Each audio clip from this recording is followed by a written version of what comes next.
안녕하십니까. 신인근의 군사TV 디펜스 브리핑입니다. 오늘도 역시 아주 중요한 또 흥미로운 군사안보 국방 무기 관련 소식 간추려서 브리핑 해드릴 텐데요. 자, 미국이 중국의 해양 진출, 태평양 진출을 확 막아버리는 네메시스 그 프로그램을 완전히 지금 성공했다라는 실제 사격 테스트를 성공한 소식 알려드리겠고요. 중국 큰일 났네요. 그리고 인도가 테자스 전투기 본격 생산에 들어가는데 여기에 엔진도 수입하고 대량으로, 그리고 들어가는 적외선 열추적 미사일이죠. 아스람, 영국제, 이걸 라이센스로 생산한다고 하네요. 인도가 막 달립니다. 보겠습니다. 인도가 테자스 마크 1A 전투기의 주력 공대공 무장으로 사용할 아스람 미사일의 현지 조립 생산 공장을 건설하는 계약을 체결했다는 소식입니다. 중국에게는 골치 아픈 소식인데 이제 아스람 수출은 포기한 모양입니다. 인도 현지 바랏 다이내믹스사가 영국의 MBDA와 합작해 인도의 신형 단거리 공대공 미사일 아스람의 현지 조립 생산 공장을 짓는 데 합의했다고 인디아 투데이가 현지 시각 18일 보도했습니다. 이번 계약에 따라 바랏 다이내믹스는 아스람 공대공 미사일의 라이센스를 얻어 인도 현지 시설에서 최종 조립과 시험평가, 유지 보수 등의 업무를 맡게 됐는데요. 이 계약에는 인도의 요구에 따라 해외 수출 물량 일부도 인도에서 생산한다는 조건이 담겼습니다. 당초 국제 공동개발로 추진되어 미국과 영국, 독일 등이 참여했고 미국이 AIM-132라는 제식 명칭을 부여해준 아스람 미사일은 개발 단계에서 미국과 독일이 탈퇴하면서 결국 영국 단독으로 완성한 공대공 미사일인데요. 발사 직후 초기 선회 능력과 공중 기동성을 중시한 외국과 달리 아스람은 긴 사거리와 빠른 속도로 승부한다는 독특한 전략으로 탄생한 공대공 미사일입니다. 이 미사일은 발사 후 락온이 가능한 적외선 시커를 가지고 있고 최대 30km급의 사거리를 발휘하는데요. 단거리 공대공 미사일 중에 가장 빠른 마하 3의 속도를 갖추고 있어 단거리에서 적이 대응하기 상당히 까다로운 미사일로 평가됩니다. 인도는 기존의 직도입한 물량을 미라지 2000에서 사용하고 이에 만족해 테자스의 주력 단거리 공대공 미사일로 아스람을 채택했는데요. 인도가 해외 수출 물량의 상당 부분의 생산을 차지하게 되면서 가뜩이나 잘 안 팔리던 아스람, 이제 미래 수출은 완전히 물 건너간 것 같습니다. 아스람, 암남하고 이름 비슷하죠. 이거 영국이 우겨가지고 이름 비슷하게 좀 쓸 수 있게끔 해준 겁니다. 아스람, 숏레인지입니다. 그래서 최초에는 미국, 영국, 독일 3개국이 공동 생산하는 열추적 미사일이었습니다. 왜냐하면 이제 미국이 쓰던 그 사이드와인더 낙후됐고 구형되었으니까 좀 신형으로 만들자 해서 공동 개발했는데 냉전이 끝나고 그 동독이 가지고 있던 미그 29를 서독이 인수를 했죠. 그래서 이제 독일 공군에 미그 29가 들어오게 됐는데 그래서 미국이 그 미그 29로 미국 전투기들하고 도그 파이팅을 붙여본 거예요. 해봤더니 그 미그 29가 가지고 있는 아처 단거리 열추적 미사일이죠. 그 아처 미사일의 성능이 상당한 겁니다. 이 선회 능력하고 기동성이. 그래서 저 아처를 가지고 있는 러시아 전투기와 도그 파이팅을 하려고 하면은 이거 아처를 능가하는 기동성이 있어야 되겠다라고 생각을 하게 된 거예요. 그래서 이 기동성 중심으로 가야 된다라고 하니까 영국은 도대체 무슨 속셈이었는지 아니야. 먼저 보고 그냥 먼저 때리면 되는 거야. 그래가지고 영국은 긴 사거리 그리고 아주 빠른 속도로 그냥 때려버리면 돼 해가지고 영국이 우긴 겁니다. 그래서 미국이 그럼 나 안 할래 하고는 미국이 빠졌고 독일도 그럼 미국 빠지면 나도 안 할래 빠져버렸습니다. 그래서 영국 혼자서 당시로서는 아주 긴 사거리인 30km짜리 단거리 열추적 미사일을 만들었고 발사와 동시에 아주 빠른 속도로 가속을 해서 마하 3까지 찍어버리는 이런 대단한 속도, 그리고 당시로서는 긴 사거리인 30km의 단거리 열추적 미사일을 만든 거예요. 그래서 미국은 빠져나가가지고 따로 사이드와인더 9X를 만들었죠. 그리고 독일은 IRIS-T를 만들었죠. 그렇게 해서 따로따로 그냥 만들게 된 겁니다. 그래서 미국이 사이드와인더 9X를 만들면서 니들 30km, 우리도 30km 해서 9X가 30km 되어버렸죠. 그리고 지금 9X의 개량형은 40km까지 나와요. 그러니까 이 아스람이 지금 원래는 긴 사거리에다가 빠른 속도, 이게 특징이었는데 이건 긴 사거리는 지금 오히려 사이드와인더 9X는 그 사거리를 넘어버렸고 IRIS-T도 지금 30km까지 구현해버렸으니까 장점이 다 사라져버린 겁니다. 단점만 남은 거죠. 기동성이 떨어지는 거. 그래서 지금 이게 과연 팔릴까? 가뜩이나 영국제 무기 잘 안 팔리고 비싼데. 그래서 아니나 다를까 호주밖에 안 샀어요. 이런 상황에서 인도가 이걸 대량 구매를 하는데 그것도 그냥이 아니고 라이센스 생산하기 위해서 라인까지 갖다 까는. 그래서 아마도 영국 엔비디아가 라인 이거 그냥 재고 처리해버리는 이런 상황이 아닌가 생각이 되고, 그러면서 인도가 해외 판권 일부 가지고 해외 수출도 할 수 있게끔 이렇게 된 거예요. 엔비디아가 계약한 것도 인도가 좀 생산할 수 있게끔 또 된 거예요.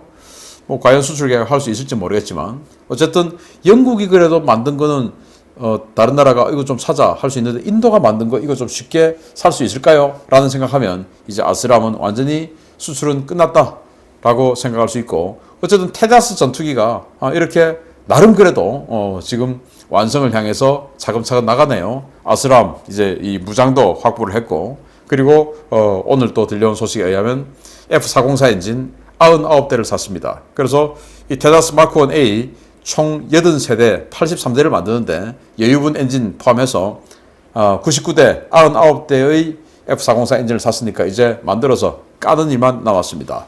중국 또 파키스탄 좀 껄끄럽게 됐습니다. 어쨌든 아스람 사거리가 긴 열추적 미사일이니까요. 자, 두 번째입니다. 중국 해군의 태평양 진출을 완벽하게 차단할 미국판 A2AD, 즉 Anti-Access Area Denial, 반접근 지역 거부죠. 이 미국판 A2AD인 네메시스 프로그램이 첫 미사일 시험 발사에 성공했다는 소식입니다. 이제 네메시스의 본격적인 배치가 시작될 전망입니다. 미 해군이 8월 3일부터 시작된 LSGE-21 훈련의 일환으로 최신형 육상 기반 대함 공격 시스템인 네메시스의 실탄 발사 및 가상 표적 격침 평가를 성공적으로 수행했다고 현지 시각 8월 18일 밝혔습니다. 네메시스는 네이비 마린 익스퍼디셔너리 쉽 인터딕션 시스템, 즉 해군 해병대 원정 선박 차단 시스템의 약자로 그리스 신화에 등장하는 복수의 여신인데요. 중국의 A2AD를 그대로 갚아준다는 의미에서 미래 중국의 가장 큰 골칫거리가 될 것으로 기대를 모으고 있는 시스템입니다. 이 시스템은 오시코시의 소형 전술 차량인 JLTV에 레이시온의 NSM 대함미사일 2발을 통합한 형태인데요. 발사 차량은 무인화되어서 근거리 유선 조정 또는 전술 데드링크 시스템을 통한 원격 조정으로 미사일을 발사할 수 있는데요.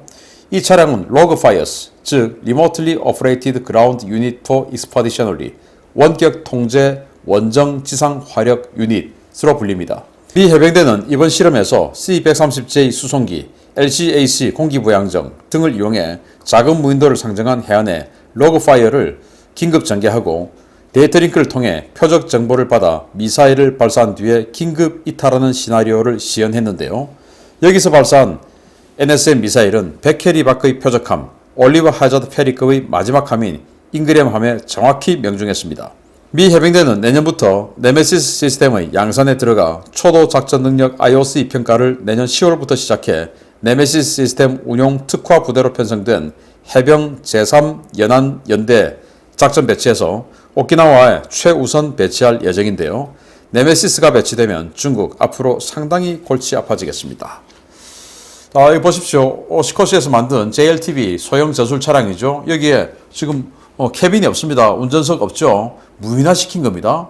여기다가 뒤에 이렇게 지대함 미사일을 2발을 달은 겁니다. NSM이죠. 노르웨이 콩스버그에서 만든 NSM 스텔스 미사일인데 이걸 지금 미국이 레이시온에서 생산하고 또 이걸 JSM으로 해서 사거리를 550km까지 늘리는 작업을 하고 있는데 바로 그걸 여기다가 장착을 한 겁니다. 그래서 보시다시피 LCAC, LCAC 공기부양정 타고 지금 내립니다. 내리는데 사람도 없이 그냥 혼자서 지금 이렇게 공기부양정에서 나오죠. 수송기에서 또 내립니다. 사람도 없이 또 나옵니다.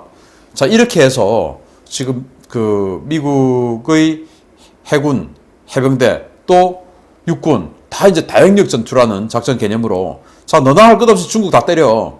중국이 A2AD 반접근 지역 거부 그래가지고 뭐 제1도련선이다, 제2도련선 이렇게 해가지고 이 오키나와에서부터 이 오키나와 제도 그리고 남중국해 전체를 제1도련선이라 해가지고 자기네들이 내해화하려고 하는데 아예 바다로 못 나오게 만들어. 이제 이게 지금 미국의 전략이거든요. 그래서 오키나와에 있는 모든 섬들, 그리고 대만, 그리고 남중국해의 동맹국의 섬들, 여기에다가 신속하게 그냥 무인화시켜서 공기부양전 확 갖다 뿌려버리고, 또는 비행장에 있으면 C-130 수송기에 싣고 가서 그냥 확 내려버리고 C-130 오고, 그리고 여기서 딱 대기하고 있다가 중국 군함 오면 스텔스 미사일 확 쏴버리고, 이제 이렇게 하겠다라는 것이죠. 그리고 이 미사일을 사거리 550km까지 느리니까 거의 뭐 남중국해, 동중국해 전역을 타격할 수 있죠.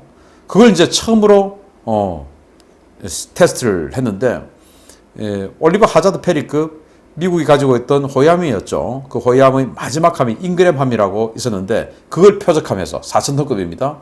그래서 이제 이 해상 차단 훈련을 전체적으로 하면서 얘만 쏜 게 아니라 버지니아급 핵잠수함도 적의 군함이 오는 것을 타격하는 이런 훈련하고, 또 여기 네메시스도 한번 해보고 로그파이어 뭐 여하튼 시스템 다 테스트 해본 거예요.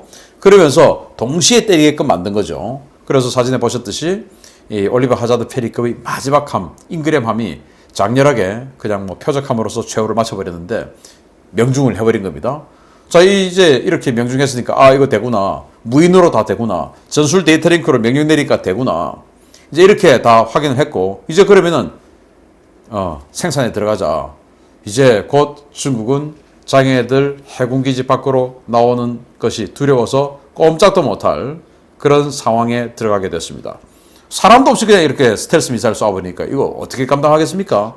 그래서 미 해병대는 전차부대 이런 거 이제 많이 없앴습니다. 왜냐? 이제는 해병대의 임무가 적진에 상륙해서 그리고 적의 심장부를 때리고, 그렇게 적의 심장부를 때려야 되기 때문에 전차부대 같은 이런 중기갑 부대들이 있어야 되고, 이런 게 아니다. 이제는 상륙작전 안 해.